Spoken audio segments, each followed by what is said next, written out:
नमस्कार, स्वागत सभी का वीडियो में।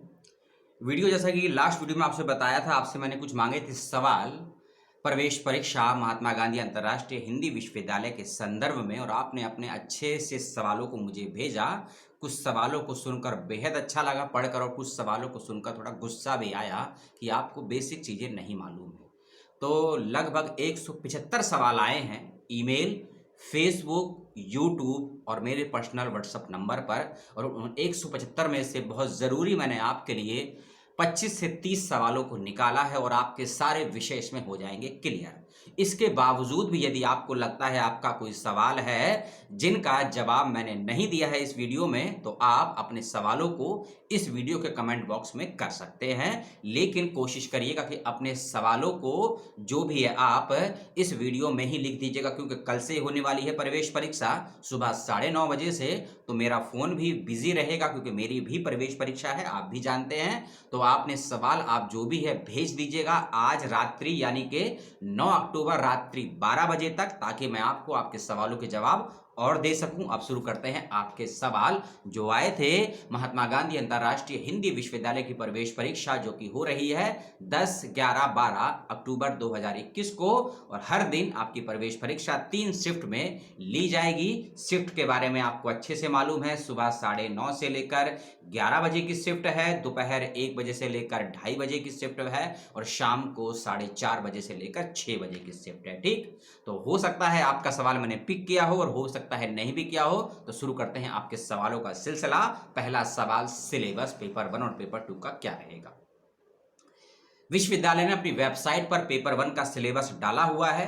केवल 3 चीजें आपसे पूछी जाएंगी, और उन तीनों फील्ड में से 15-15 या फिर 17-17 क्वेश्चन हर फील्ड से किए जाएंगे। कौन सी 3 फील्ड है, उसके लिए जाइए वेबसाइट पर मिलेगा पीडीएफ फाइल का लिंक, वहां आपको 3 चीजें मालूम चल जाएगी। और यदि नहीं मालूम चलती है तो कमेंट करके मुझसे पूछ लीजिएगा। और जो पेपर सेकंड है वह आपका सब्जेक्ट का सिलेबस होगा, इस बात का ध्यान रखिएगा। तो सब्जेक्ट में क्या क्या तैयारी करनी है आपको, क्योंकि 22 सब्जेक्ट में होनी है प्रवेश परीक्षा। सभी विषय का सिलेबस तो मैं नहीं बता पाऊंगा, लेकिन जो भी 3-4 विषयों का सिलेबस मैं जानता हूं मैं आपको बता दूंगा।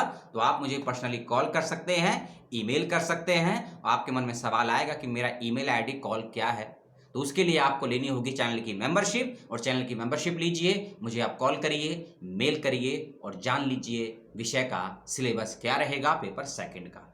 अगला सवाल है, ये बहुत कॉमन सवाल है ये, कि सर सुबह 9:30 से लेकर 11 बजे के बीच में पेपर 1 का पेपर होना है, पेपर 1 का, क्योंकि पेपर 1 है, पेपर 2 है, लेकिन हमने एक से ज़्यादा सब्जेक्ट में अप्लाई किया है। मान लीजिए किसी ने हिंदी में भी अप्लाई किया है, किसी ने दलित में भी अप्लाई किया है, या फिर किसी ने मान लीजिए एजुकेशन में अप्लाई किया है, किसी ने वुमेन्स में भी अप्लाई किया है। तो पेपर 2 हैं, सब्जेक्ट आपके 2 हैं, लेकिन जो पहला पेपर है वह एक समय एक ही दिन हो रहा है, तब क्या करेंगे। इसका बड़ा अच्छा जवाब दिया है यूनिवर्सिटी से जब मेरी बात हुई अधिकारियों से, क्योंकि आपको जो मैं फ़ोन नंबर देता हूं और डिस्क्रिप्शन में आप उसका यूज़ नहीं करते हैं। नहीं करेंगे, नुकसान आपका होगा, मेरा तो नहीं होगा। ठीक है, संस्थान ने सीधा कहा है कि जो पेपर 1 होगा उसमें उसके जो नंबर आएंगे, मान लीजिए आपके 50 में से 30 नंबर आ जाते हैं, या 50 में से 20 नंबर आ जाते हैं, तो वही नंबर आपके सभी पेपर में कॉमन रूप से दे दिए जाएंगे। इसको और समझिए, मान लीजिए आपने शिक्षा शास्त्र में और मीडिया विभाग में फॉर्म भरा है, जनसंचार में, और आपका पहले पेपर में आए हैं 30 नंबर, और दूसरे पेपर में मान लीजिए मीडिया में आपके सेकंड पेपर में आए 40 नंबर, और एजुकेशन में आए 30 नंबर। ठीक, समझिएगा ध्यान से, मीडिया में आए 40 नंबर सेकंड पेपर में, और एजुकेशन में आए 30 नंबर सेकंड पेपर में, लेकिन जो पहला पेपर आपने दिया है उसमें मान लीजिए आपके 30 नंबर आए हैं। तो पहले पेपर के 30 नंबर और मीडिया के 40 नंबर तो हो गए आपके 70 नंबर। पहले पेपर के 30 नंबर, एजुकेशन के 30 नंबर तो हो गए आपके 40 नंबर। यानी कि आपने चाहे 2 विषय में भरा हो, या 3 में, या 4 में, जितने भी विषय में भरा हो, लेकिन जो पहला पेपर है वह कॉमन रहेगा, क्वेश्चन भी कॉमन रहेंगे, और आप उसमें जो भी अंक प्राप्त करेंगे वही अंक अन्य पेपरों के आपके उसमें मर्ज कर दिए जाएंगे। तो कोई घबराने की जरूरत नहीं है कि हमें कोई पेपर छोड़ना पड़ेगा। एक सवाल ये भी आया था कि सर क्या ऐसा कर सकते हैं हम कि मान लीजिए प्रवेश परीक्षा 90 मिनट की है, 1.5 घंटे की है, तो क्या हम 30 मिनट तक एक परीक्षा दें, फिर हम सबमिट कर दें, फिर अगले 30 मिनट में दूसरी परीक्षा दें, उसको सबमिट कर दें, फिर अगले 30 मिनट में तीसरी परीक्षा दें, उसको सबमिट कर दें? ऐसा बिल्कुल भी मत कीजिएगा। यदि आप ऐसा करने की सोच रहे हैं तो अच्छी बात है, यदि करते हैं उसी वक्त आप डिस्क्वालीफाई कर दिए जाएंगे। इस बात का ध्यान रखिएगा।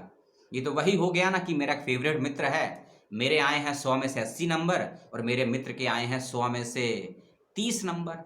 तो हमने सोचा कि 35 पे पास होता है तो ऐसा क्यों ना करें कि हमारे 80 में से 5 नंबर काट के अपने मित्र को दे दिए जाएं, उसके हो जाएं 35, हमारे हो जाए 75, हमारा मित्र पास हो जाए। सुनने में अच्छा लगता है लेकिन टेक्निकल रूप से संभव नहीं है। तो आप भी ये मत कीजिएगा। पेपर आपको 90 मिनट का दिया गया है, एक ही पेपर कीजिएगा, अच्छे से कीजिएगा और ज़्यादा जानकारी के लिए विश्वविद्यालय से संपर्क कर लीजिएगा। मुझे जो जवाब दिया गया मैं आपको वही बताया। ठीक, अगला सवाल है कि सर वही सिलेबस हमको बता दीजिए और हमारा मार्गदर्शन कीजिए। आपको मार्गदर्शन चाहिए, फोन करिए, कॉल कीजिए, मेल की जो करना है कीजिए। कंडीशन आपको बता दी है। जेआरएफ कैंडिडेट क्या करें? यदि आपका जेआरएफ क्वालिफाई है, आरजेएनएफ क्वालिफाई है, एसआरएफ हैं आप, एमएनएफ हैं आप, या फिर नेट क्वालिफाई है, कोई फर्क नहीं पड़ता है, क्योंकि महात्मा गांधी अंतर्राष्ट्रीय हिंदी विश्वविद्यालय किसी भी कैटेगरी के और किसी भी परीक्षा उत्तीर्ण करने वाले बच्चों को प्रवेश परीक्षा से एग्जाम्प्टेड नहीं रखता है। सभी को प्रवेश परीक्षा देनी होगी। इस बात को ध्यान से सुन लीजिए, लिख लीजिए और कहीं रिकॉर्ड करना है रिकॉर्ड करके रख लीजिए। कोई भी बच्चा एग्जाम्प्टेड नहीं है प्रवेश परीक्षा में, पीएचडी का इस बार नहीं।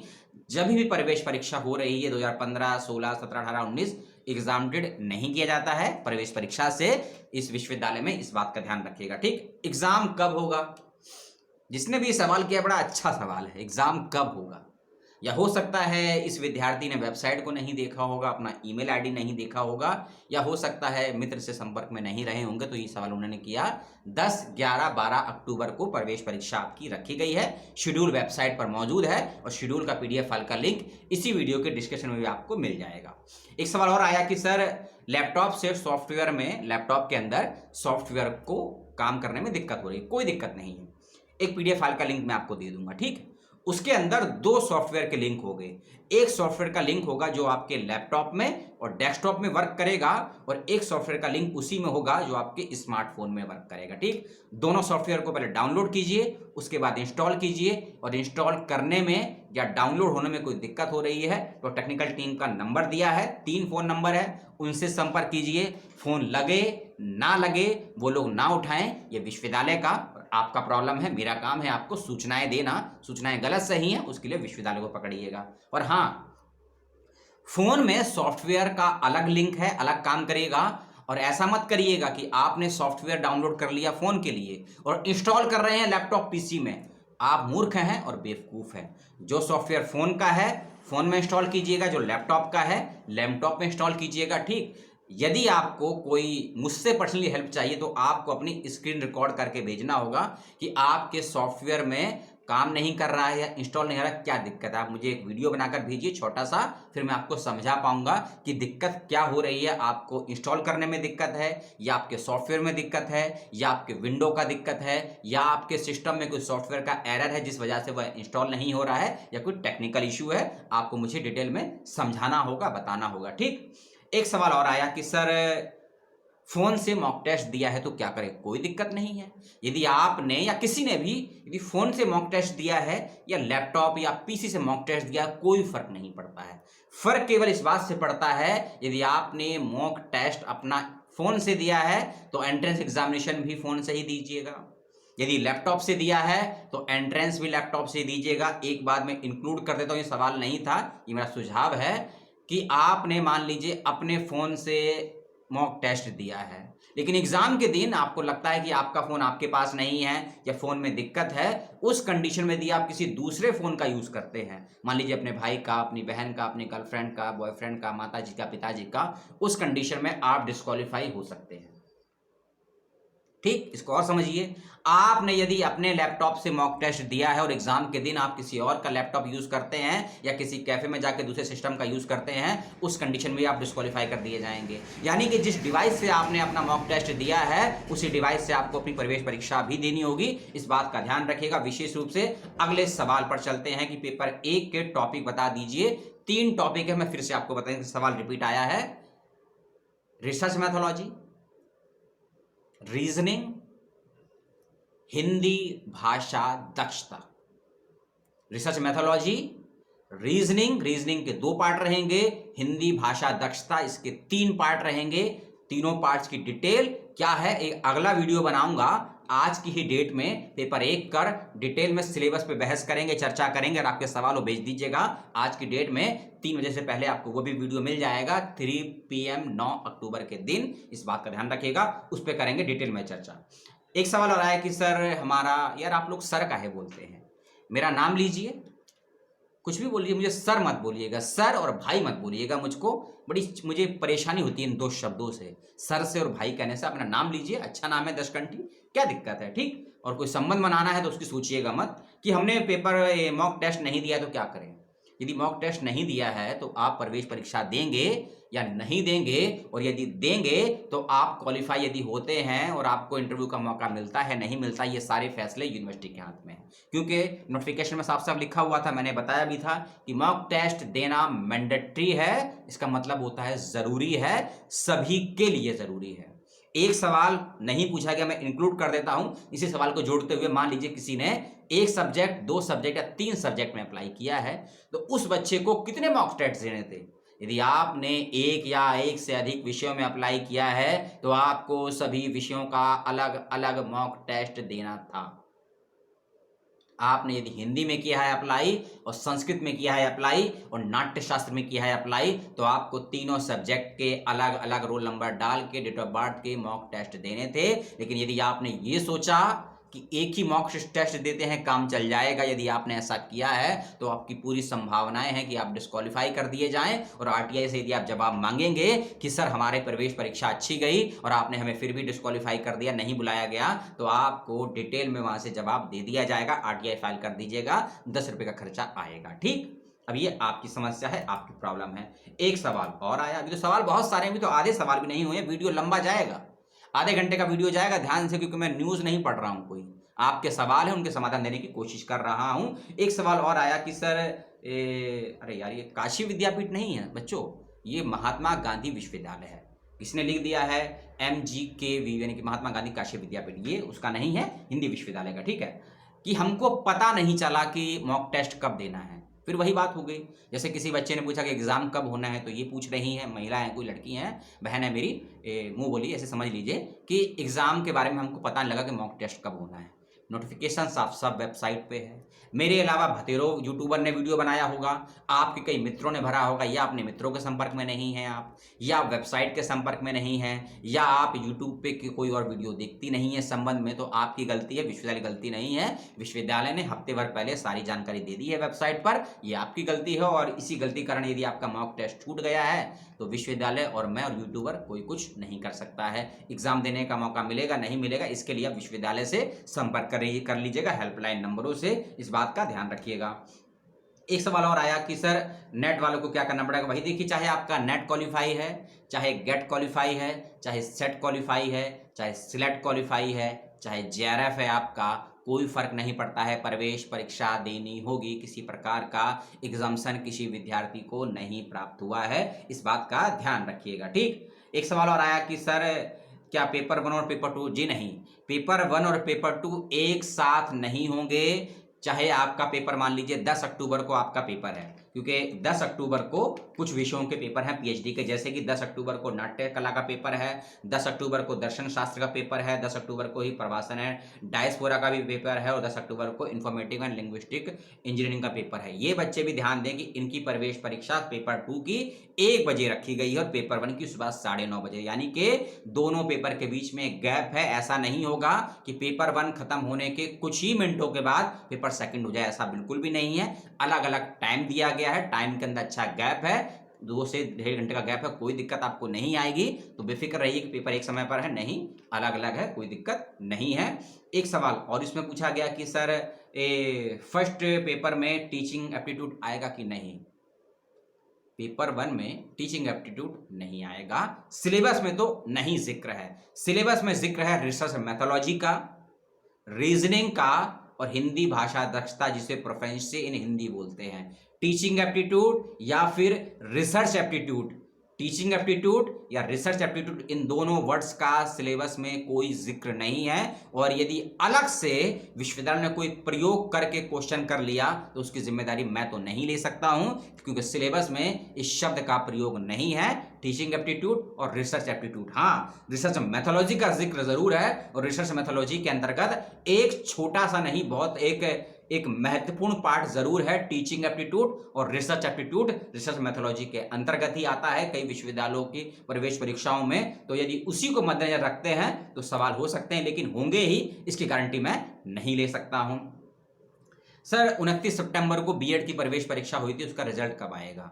उसका रिजल्ट तभी आएगा जब विश्वविद्यालय की पीएचडी की प्रवेश परीक्षाएं पूरी हो जाएंगी, उसके बाद ही मेरिट की सूचना आएगी। चाहे बीएड का पेपर हुआ हो आपका, चाहे एमएड का पेपर हुआ हो आपका, या आपका एमबीए का पेपर हुआ हो, सभी विषयों की प्रवेश परीक्षा का जो मेरिट का शेड्यूल है, लाइट चली गई है जहां से वीडियो शूट कर रहा हूं, कोई दिक्कत नहीं है, अंधेरे में ही सुन लीजिए, आपको चेहरा नहीं देखना है, आवाज सुननी है, सवालों के जवाब प्राप्त करने हैं, ठीक है?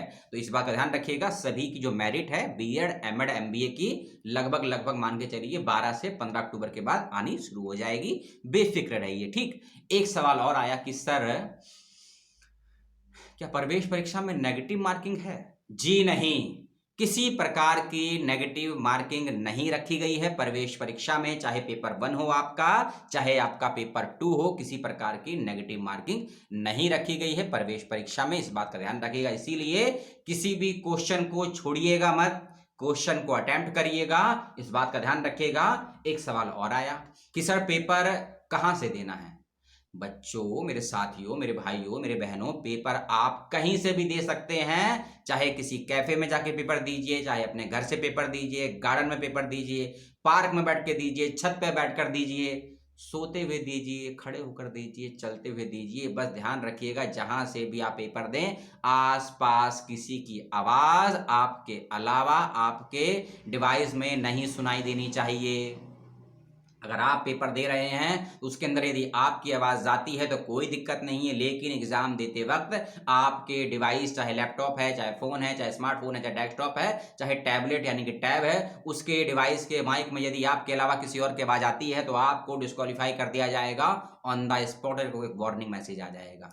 और साथ साथ एग्जाम जहां से भी आप दे रहे हैं, जैसा मेरा पीछे का बैकग्राउंड है, ऐसा बिल्कुल मत रखिएगा, ऐसा रखेंगे आप डिस्क्वालीफाई कर दिए जाएंगे, आप लॉगिन ही नहीं हो पाएंगे।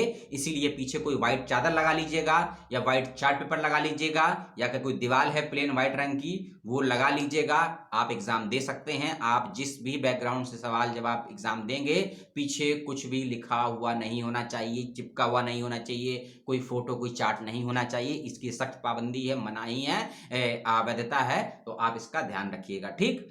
एक सवाल और आया कि सर क्या एग्जाम देते वक्त में ईयरफोन का यूज करें? आप करें ना करें यह आपका डिसीजन है। ईयरफोन लगाने से नहीं लगाने से आपके एग्जाम के नंबरों पर और एग्जाम पर कोई फर्क नहीं पड़ना वाला है, ठीक, क्योंकि आपको बोलना तो है नहीं। स्टार्टिंग में आपकी 10 से 15 सेकंड की आपकी आवाज का रिकॉर्डिंग लिया जाएगा, नमूना, और वही आपको पहचान करेगा सॉफ्टवेयर के माध्यम से कि एग्जाम देने वाला कैंडिडेट आप ही हैं या नहीं है, इस बात का भी ध्यान रखिएगा। एक सवाल और आया, और इस सवाल की चर्चा मैं शाम को करने वाला था, लेकिन इसी में कर देते क्योंकि सवाल आया है तो, और वीडियो सवालों के जवाबों का है कि सर क्या स्क्रीन रिकॉर्ड कर सकते हैं?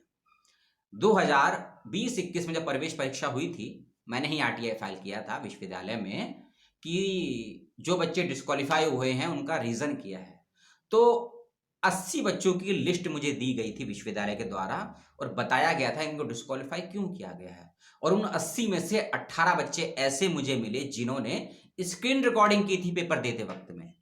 तो इसीलिए यदि आप पेपर दे रहे हैं ना अपने फोन से, लैपटॉप से, फोन से या किसी से भी, स्क्रीन रिकॉर्ड तो कीजिएगा मत, क्योंकि एग्जाम एक सॉफ्टवेयर के थ्रू हो रहा है, और जब सॉफ्टवेयर का वर्क करेंगे तो पूरा आपका डिवाइस उस सॉफ्टवेयर के कंट्रोल में होगा। अपने फोन में या लैपटॉप में एग्जाम देते वक्त आप किसी से बात कर रहे हैं, या कोई दूसरी वेबसाइट खोलकर बैठे हैं, या कोई आर्टिकल खोलकर बैठे हैं, ये सारी गतिविधियां आपके डिवाइस की एग्जाम देते वक्त उन 1.5 घंटे में रिकॉर्डिंग होंगी विश्वविद्यालय के सॉफ्टवेयर के द्वारा। तो इसीलिए यदि आप किसी प्रकार की रिकॉर्डिंग करते हुए पाए जाते हैं, आप एग्जाम के वक्त डिस्क्वालीफाई नहीं होंगे, आपका रिजल्ट शो नहीं होगा, एक आपका रिजल्ट ही नहीं आएगा, उसमें आ जाएगा अनुत्तीर्ण या डिस्क्वालीफाई आपको कर दिया जाएगा। रीजन आपको पता लग जाएगा जब आप आरटीआई फाइल करेंगे, आप पूछेंगे कि आपको डिस्क्वालीफाई क्यों किया गया है। तो किसी प्रकार की रिकॉर्डिंग तो करिएगा मत, चाहे पेपर 1 है चाहे पेपर 2 है। एक सवाल और आया कि सर क्या अपने क्वेश्चनों की हम फोटो खींच सकते हैं दूसरे फोन से? जब आप अपने फोन के सामने दूसरा फोन लेकर जाएंगे तो आपके जिस डिवाइस से आप एग्जाम दे रहे हैं उसके फ्रंट कैमरे में क्या आपका फोन नहीं आएगा? जब फोन आएगा तो आप डिस्क्वालीफाई हो जाएंगे। तो अपने जहां से आप एग्जाम दे रहे हैं ना ही उसकी स्क्रीन रिकॉर्डिंग कीजिएगा, ना ही फोन से फोटो खींचिएगा, ना ही स्क्रीनशॉट लीजिएगा। अगर डिस्क्वालीफाई नहीं होना चाहते हैं और अपनी बुद्धि का ज्यादा प्रयोग करना चाहते हैं ना, तो सवालों के जवाब देने में लगाइए बुद्धि का प्रयोग। ऐसे बेतुके और बकलोल जैसे कार्यों में मत लगाइएगा, ठीक? क्योंकि किसी ने कहा है ना, दोस्ती करनी है तो किससे करनी है, लिबास से करनी है या किताब से करनी है, ये तय आपको करना है। क्योंकि लिबास बदलेंगे तो पहचान बदलेगी आपकी, और यदि किताबें बदलेंगे आपकी तो आप इतिहास बदल सकते हैं। कहा तो बहुत लोगों ने, मैंने कल रिपीट किया है। एक सवाल और आया कि क्या एग्जाम में प्रश्न कितने आएंगे, क्वेश्चन कितने आएंगे? क्योंकि जो आपको विश्वविद्यालय की वेबसाइट पर पीडीएफ फाइल का नोटिफिकेशन दिया गया है कि एग्जाम में इतने इतने क्वेश्चन है, इतने नंबरों का है, उसको थोड़ा ध्यान से पढ़िएगा, देखिएगा। हेडलाइन दी है 2021, लेकिन नीचे जो कंटेंट है ना वो 2020 का है। हेडलाइन है प्रवेश परीक्षा कार्यक्रम 2021, लेकिन जब नीचे जाएंगे पीडीएफ फाइल के जो डिटेल है वह आपको सारा शेड्यूल मिलेगा 2020-21 की प्रवेश परीक्षा का। उसके अंदर बताया गया है कि 120 मिनट का पेपर होगा। उसके अंदर यह भी बताया गया 100 प्रश्न पूछे जाएंगे। वो सारी पिछले साल के अनुसार है। नया अपडेट के अनुसार आपकी प्रवेश परीक्षा चाहे पेपर 1 है चाहे पेपर 2 है, 90 मिनट का होगा। पेपर 1 भी 90 मिनट का, पेपर 2 भी 90 मिनट का। पेपर 1 में आएंगे 50 क्वेश्चन, पेपर 2 में भी आएंगे 50 क्वेश्चन। दोनों ही प्रवेश परीक्षाओं में नेगेटिव मार्किंग नहीं है।